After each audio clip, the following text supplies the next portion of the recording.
fast when ready.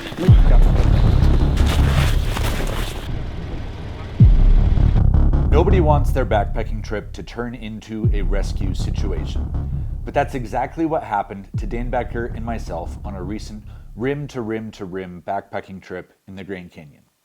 Today on the channel, I'm going to be joining Dan on a call to discuss all of the things that went wrong, what we could have done differently, things that we've learned, and I hope that you can learn something from our experiences to be better prepared for your adventures. Without further ado, let's dive in and join Dan Becker right now. Let's do this, Dan. Wait, hold on. Dan, this is live television right now. Are you alive and recovering? How are you feeling? I'm actually really good. Yeah, I am. I would say I'm probably 95% of the way right now. Yeah, I get really tired throughout the day, which is kind of weird, like randomly. Yeah. I'm excited to answer a lot of the questions. Probably the biggest comment that I got, do you work out and are you in shape? It was the biggest comment I got, because I feel like people assume that if you're at that point that it's because you're just out of shape. And from what I learned about rhabdo, I'm not the biggest exerciser. I will fully admit that. I had been eating extremely healthy, doing my best to prep myself for the hike. People assume that because you're at a point where you're struggling, that it's because you're out of shape. And in that situation, that's just not true. So that's why ultra athletes get this. That's why CrossFit had a huge problem with it, because you're essentially pushing your body to a point where it can't handle what's happening anymore. And what I was told, so I read a lot of comments, and there was a lot of people with a lot of opinions and a lot of experts in the comments. Like, I'm just going to go with actually talking to doctors about this, because I talked to two doctors, and two doctors told me that you're not more susceptible to having it again. They said it's because of a lack of fluids. They said it's because of diet, and you've pushed your body to the point where it's done creating energy. There's nothing left to give you, and so it's just gonna, kill itself. It's got to take that from somewhere, and right. The muscles are basically it. Yep. That's all that's left. So one of the things that stands out to me about this experience in so many ways is that I actually had never heard of rhabdo. Me neither. Ever. The fact that I've taken 3 Woofer Wilderness First Responder courses, like a main first course and then 2 subsequent recertifications. I've worked as a guide in a field where we take clients out for long hikes, and they never discussed rhabdo as hey, if people are struggling, watch out for this. This is a possible thing that people are going through. I was really only thinking of 2 conditions, altitude sickness and maybe a heart attack. But mostly I thought altitude sickness. Me too. Okay, first of all, if you're watching and you haven't watched either of our videos, you should go back and do that before you watch this, because otherwise this won't all make sense. A lot of exactly. I thought I was having a heart attack too, but I was like, dude, is it gonna hit or what? What's the deal? It was weird because it felt like a heart attack was a possibility, but it really wasn't presenting. Other than the chest pain, it really wasn't presenting like a heart attack. So people were commenting that it's not rare. It's not rare in certain circles. So it's not rare, for instance, the Grand Canyon. When I was talking to the ranger, when I went back and watched your hidden video that you took in the back of the ambulance, that I didn't even know you were taking, I heard them say, well, we have this and this. These are the most common, and rhabdo was one of them. Well, that's because it's the Grand Canyon and people are overexerting themselves. But by standards, only 200,000 people within the United States get it annually. And that may sound like a lot. It's not. It's not a lot of people that get it annually. So those people are probably concentrated in ultra marathons, hiking places, overexerting yourself, CrossFit. So were we ready? Because that was a question that I got a lot.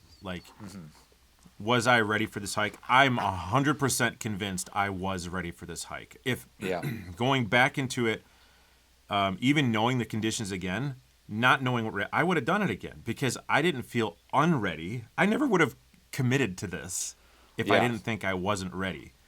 Yeah. If I don't know, what would you have changed? I kind of, that was another question I feel like Okay. people were asking quite a bit. Yeah, I think that's a great kind of baseline. I also think it's important to say that I've actually done this exact itinerary before in February with with snow on the North Rim. Snow on the North Rim wasn't a surprise. That we knew that we'd talked to the Rangers. For those who are concerned about the North Rim is closed, which only means the North Rim is closed to visitors driving in. Exactly. You can still get there if you hike there from the South Rim, which is our plan. The Rangers knew we were coming. They weren't telling us not to go. They were just wanting us to be aware that, hey, there's a lot of snow. It's going to be hard. Right. So when they were insistent on the aggressive itinerary part of it, they just were making sure that we were informed, Yep. which is their job. They want people to not be in over their heads. There were a couple of things that I wish could have been a little bit different. So when you flew to Arizona, your flight got delayed. Right. And Yeah. there was a whole snowstorm event that meant that you couldn't arrive with more buffer time in But Arizona. it was in Chicago. It was in Chicago.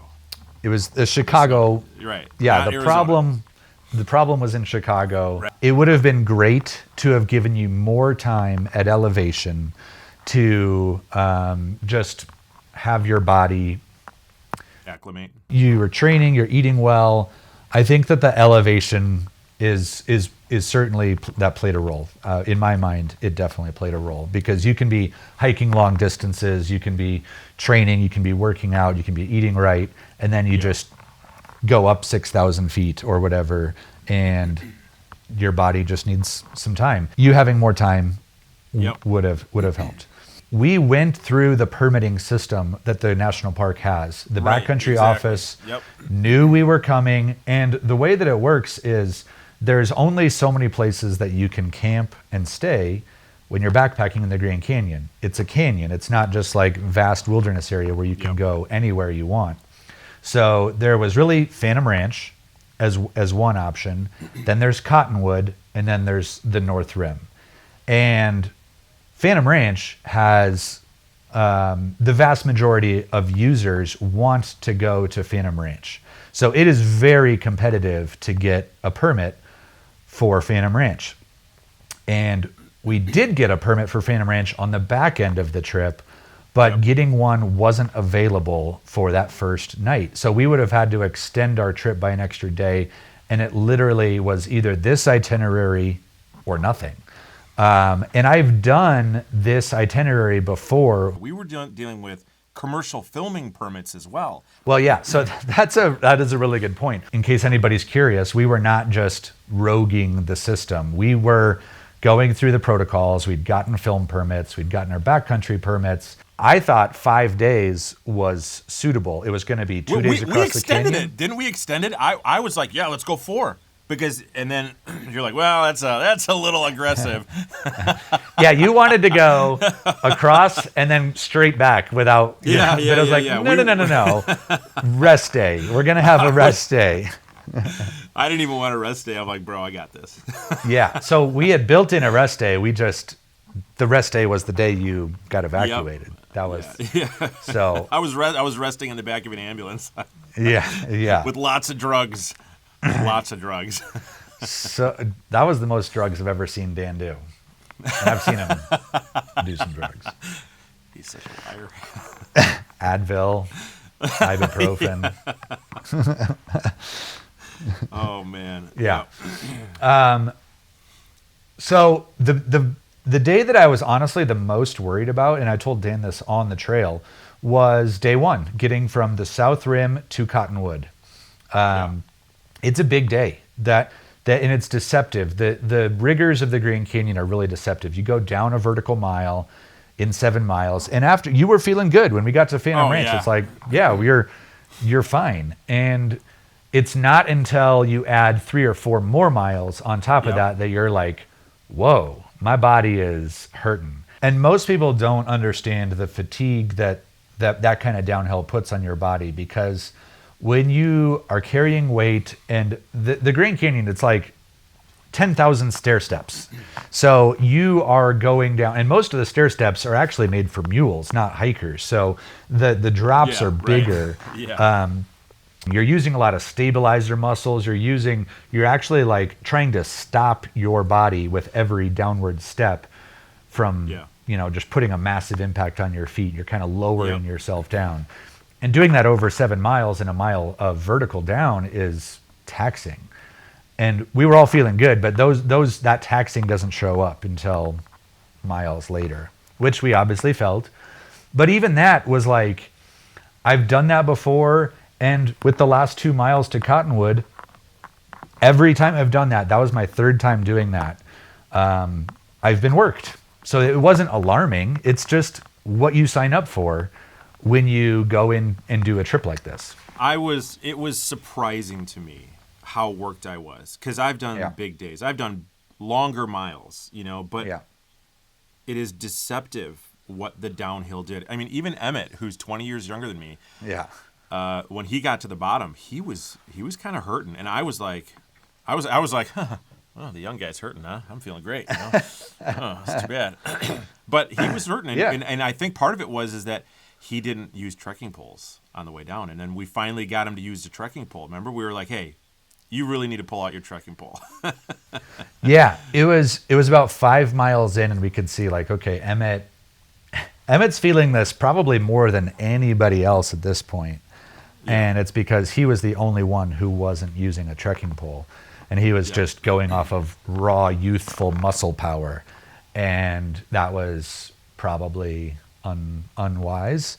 And then once he started using it, he was like, I'm converted. I love trekking poles. Yes.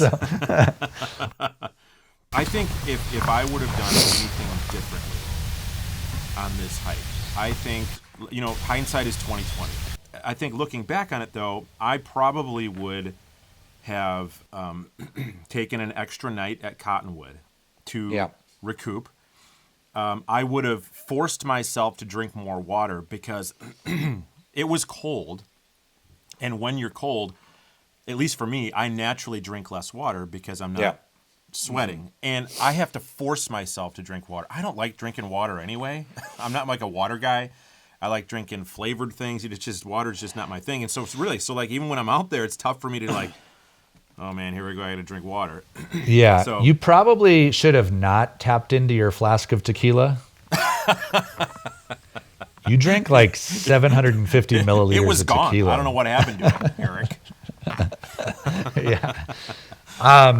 Yeah, I think the other thing that contributed to the situation was as you got further into fatigue, like regular fatigue, Yeah. you drank less and you ate less because I think you just weren't feeling good. And that is something that you almost have to force yourself to do, is you are fighting the bonk.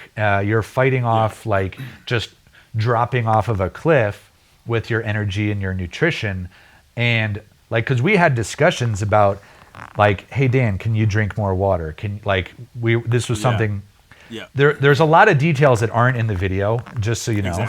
Exactly. So you started drinking less water. I started knowing that you were drinking less water, and I was encouraging you, but you were just like, I'm going to throw up if I drink water, if I try to force down another trail bar. And I think that's nauseous. where feeling nauseous, and that would have been a good time to be like, you just got to, even if it's just a bite, you got to just get something in your body, because I think that was where your body started being like, hey, I need energy from something. And so it started attacking your muscles. And I was afraid that if I was going to eat anything, I was going to bring up what should be in me. Yeah. Like all the water I drank.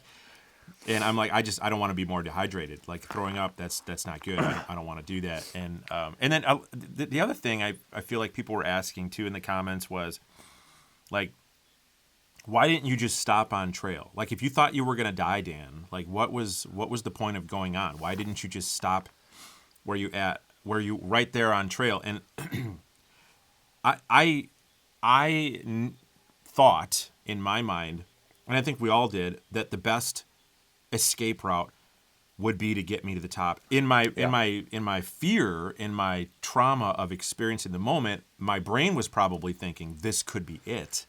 But I didn't ever think like at this second, I'm dying right now. Let's stop.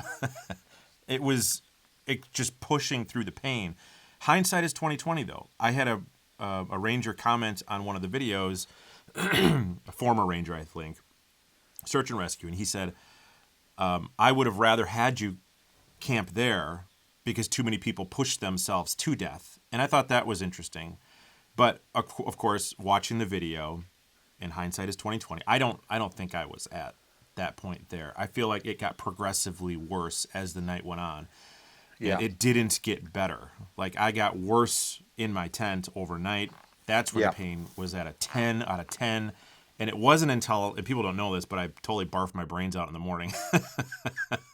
That's where a lot of the pain finally, that's where a lot of relief came. I was just like, okay, I can talk now. I can communicate with people. I'm not in as much pain anymore. So that was the biggest debate for me, was continue on or stop on trail. And actually, in hindsight, I think one of the best decisions that we did make was to keep going to the trailhead. Yeah. I am really thankful that we were at the trailhead, and that's for multiple reasons. So when you're thinking about turning around, the difference between being in a canyon versus being on a mountain are the opposite. So on a mountain, you're going up and you're always getting further and further from help, and a rescue becomes more difficult. When you turn around, you get back closer to help. In a canyon, turning around would have been going back into further danger. And then why didn't we stop? Well, we had no communication other than an SOS call. And at the North Rim, I knew we'd have cell phone signal. So that was one. But two, and as it was proved to be the case, your body continued to decline in health overnight. So by moving when you were stronger, that was better because you could move on your own. Right. If we had been rescuing you in the morning, had we stopped a mile and a half short of the trail, we would have been either dropping a basket from a helicopter, or we would have been carrying you, your body out. Hopefully, obviously, you're still alive, but we would be carrying you. That'd be good. So, but you were able to get out under your own power, which is amazing. It made everything 10 times easier the next day. When stuff hit the fan, we were right at an exit point, like literally where rangers could drive to. And I also knew that there would be some rangers at the North Rim. It wasn't like when it's closed, it just means it's closed to general visitation. There's still a team of people that work there, that do things, that maintain buildings, that look over, and are there for rescues, like people being on the North Rim versus having to come from 20 miles away on the South Rim. I remember bits and pieces. I remember getting up to the trailhead, and you had set up. I just remember you putting a backpack, and you're like lay on the backpack, and I just remember just like barely being able to lay on a backpack.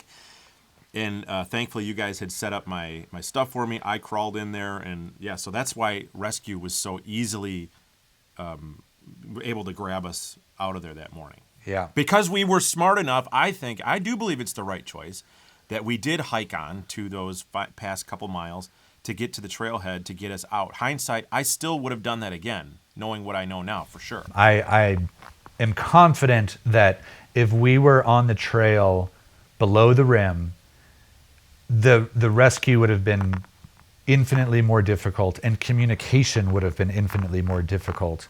Yeah. So I am not people ask like why didn't we turn around when we hit the ice fall and the landslide, and those were viable turnaround points, and we had been kind of having a discussion leading up to it that maybe we will turn around at certain points.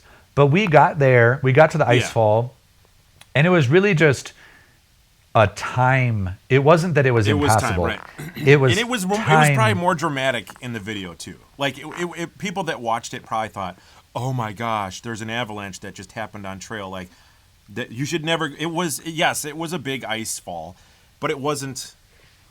It wasn't an end to your hike. Like there's always No. going to be obstacles. That ice feature has been there every year. Sometimes it's bigger. It was the biggest I'd ever seen it, but I've always done what we did, which was just you hike in that gully around it. Why didn't they helicopter us out? Was a question that I got quite a bit. Yeah. And I mean, I'm happy to answer that question. Otherwise, I mean, that was really your call. You That were was my call. You were conscious. You could make that call. So why Yeah. didn't you go for that? So I guess this just goes into another question that I got asked quite a bit was, why didn't you push your SOS button and don't you have rescue insurance? I didn't push the SOS button because I thought that I was going to be okay by morning. Even though I was going through pain, I was just fighting the urge. So there was a lot of pride involved in that. Fully will admit that. I didn't know you had a cell signal until you called 911. Yeah. And then I remember going, oh, I do have rescue insurance. And the Rangers came over there, and I remember asking them, like, hey, can we, like, recall this in? Because I'm pretty sure with my rescue insurance, I have to call out on my Garmin for it to work because it's through Garmin. Yeah. And the helicopter, I was told, was going to cost around $40,000 to fly me to Flagstaff. And I'm like, Yeah. if I get to Flagstaff and find out all I've got is a tummy ache and they had to helicopter me out, like, Yeah. that's not happening. And I knew by this point, they had given me, IV, I was feeling better. They're flooding my system. They've got me on morphine and whatever else they put me on. And I knew that I wasn't going to crash right there. I wasn't going to die right there. I was probably going to make it through the day. Yeah. The alternative was, hey, we'll open up the North Rim for you. We can do it, but it's going to take several hours and several miles of road plowing to get you out. I'm like, oh, yeah, option B. I'd much rather have the taxpayers pay for my escape route than my family drop $40,000 on a helicopter. So if you're living in Arizona and Utah, thank you. You're oh man, I just got my tax bill. It's like 4 pennies Thanks, Eric. higher than normal. But actually, that's a really good point. So I got a lot of comments from people who live in like New Zealand, Australia, other countries, and that would just be a service that basically the federal government would provide. If people need rescue, it's not a cost to an individual person, which is hugely expensive, 40 to 50,000. I've heard it's even 50,000. Yeah. That is a like potentially life-altering sum of money to owe for at least I don't know how many times you've won the lottery, but like that's a lot of money. So if you can avoid it, and the Rangers were mostly they're maintaining that road no matter what, whatever choices they were actually going to be sending the driver to plow that road that day, which is also really? I didn't know that. You might not be aware of that conversation. That was actually part of what allowed this all to happen. So like you hear the 911 person say on the video, the only way out is through an air ambulance. That's because that was normally the case. But we were kind of able to figure it out because these rescues actually took 4 or 5 hours of time. It's hard to really understand how long oftentimes a backcountry rescue really takes. It's very rarely is it like you hit SOS and 15 seconds later a helicopter is descending upon you. So we were able to figure it out, and they were concerned that it was going to take 6 or 8 hours to plow that road, which was a concern because you are a patient having to sit there in pain for 6 to 8 hours, not because that's not how they want to spend their day. They were already going to be maintaining the road. There's a couple of comments about like how we didn't think of the Rangers and their burden. And honestly, like it's worth considering, like, are we going to do something where anybody trying to perform a rescue is going to maybe be injured or hurt performing the rescue. That wasn't really the case. And like the rangers are there to help hikers and to perform many tasks, and one of them is to do this job. So this wasn't This really... was probably the easiest rescue they've ever had. They do not like hauling bodies out of the Grand Canyon. Exactly. Yeah. As you can imagine. Nobody wants to do that. And they did not have to do this. They literally could drive up and then drive you out. Like the burden that we put on the National Park Service was actually negligible. Like they were already staffed, they're already maintaining that road, they're already doing all of these things, and so we just kind of gave them something to do that day. Right, I think that's probably 100% true. I would love to actually contact them and just ask them some of these questions because it would be interesting. I would be willing to bet that they were like, yes, that was a textbook. That's how it should have gone down. I'm glad it went down that way. I mean, obviously, anytime somebody survives and recovers, that's how it's supposed to go down. But like everything was done correctly, accurately. They were next level. They were great. They were wonderful. I think I want to lean into a little bit in the conversation of the fact that we were filming, the fact that I do film for a living. There's a lot to unpack there. Not only we were filming your YouTube video that was going to be seen by 100,000 people, mine that's going to be seen by 100,000 people, but then also a television show on top of it. Yeah, the thought crossed through my mind. I definitely don't want to push the rescue button because that's the last thing I want to be seen as the guy that pushes the rescue button. So there was definitely an element of pride. I didn't want to hand off my backpack. I didn't want to be like, hey, let's get the Rangers here.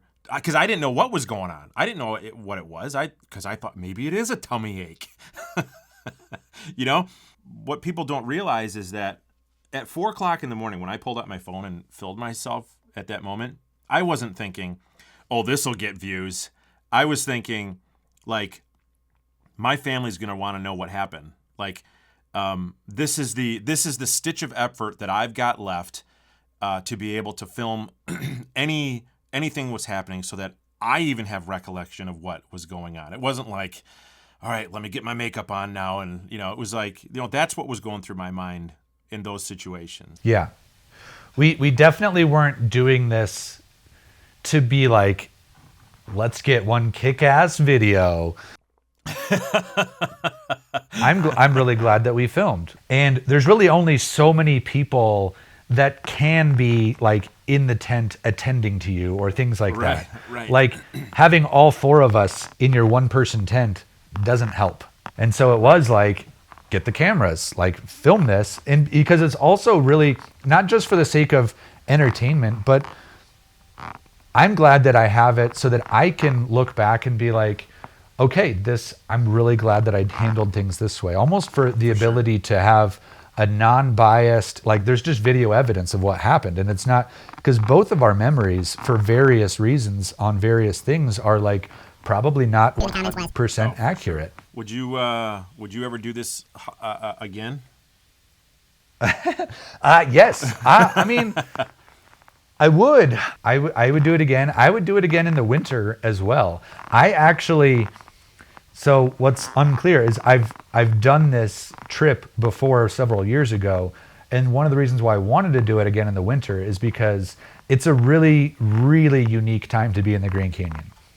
It is so beautiful, so special, and it's challenging, which means there's very, very, very few people on the North Rim. And to be at one of the most visited places on Earth when there's no one around is something that I treasure. And I was so wanting to share that with you. Wish I could have saw it.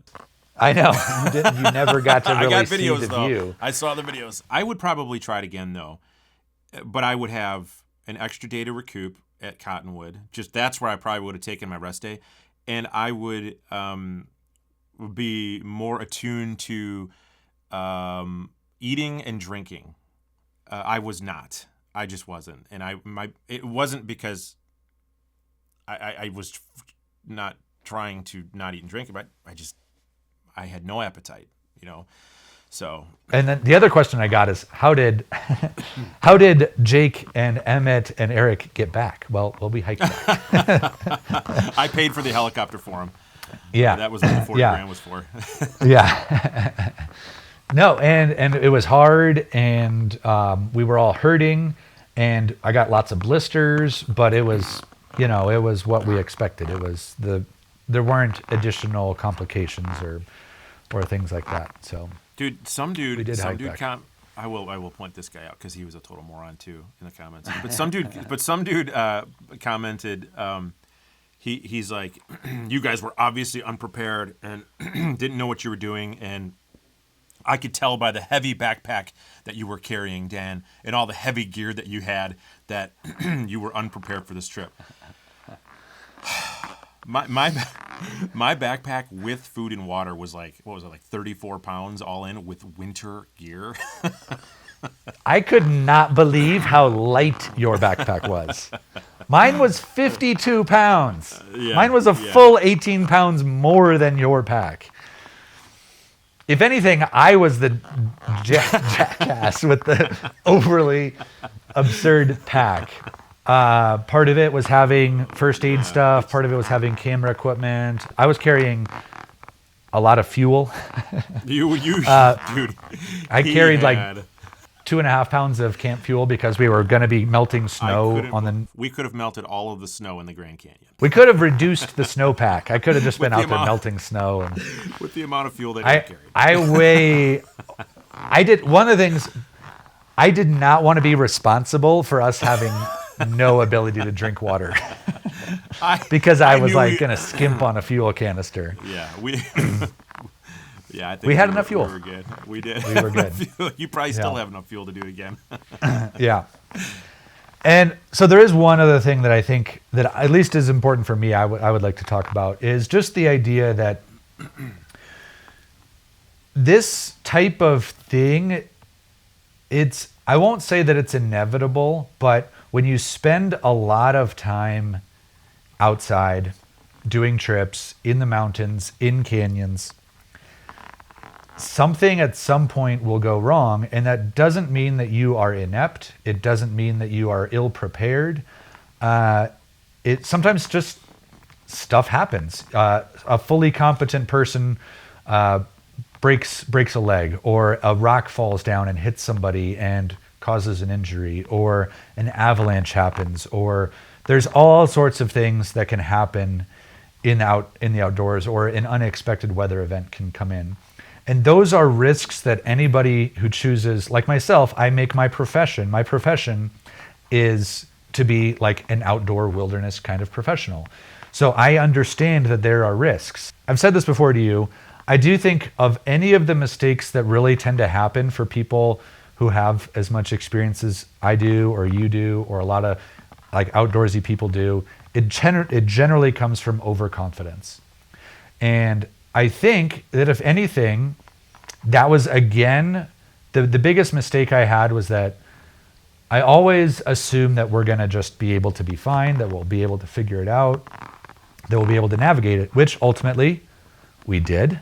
In my mind, the risks were elevation or altitude sickness, or like a rock fall or something like that. And barring one of those types of things, we keep going and we'd be fine. We'd be fatigued. We'd, be at the max where we're just like, wow, this is hard, but we'd be fine. I didn't know that rhabdo was a condition that was a realistic thing for people who just are pushing themselves like we were. I want to give also credit to Jake and Emmett. They were so good. I still think about that.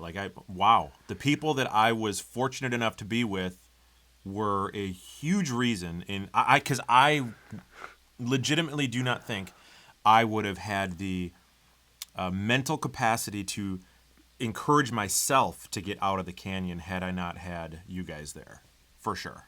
Nobody lost their cool, which I think was also really, really great to see. And if for anybody going through something like this, one of the best things, even if you don't have medical training, one of the best things you can do is be that level head. I highly recommend people who are spending a significant amount of time in the wilderness or really interested in doing a lot of backpacking.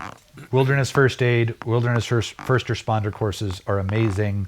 They provide so much training so that this isn't a completely overwhelming experience. But even if you don't have that kind of training, one of the best things that you can do is just remain level-headed, not be overwhelmed. Yeah, An example sure. of a bad thing to do would be for the team to be like, "Oh my God, Dan, are you okay? Tell me what you need. Tell me what you need." You know, like amping up and then getting like making so that you have to be the decision maker, or like don't do that.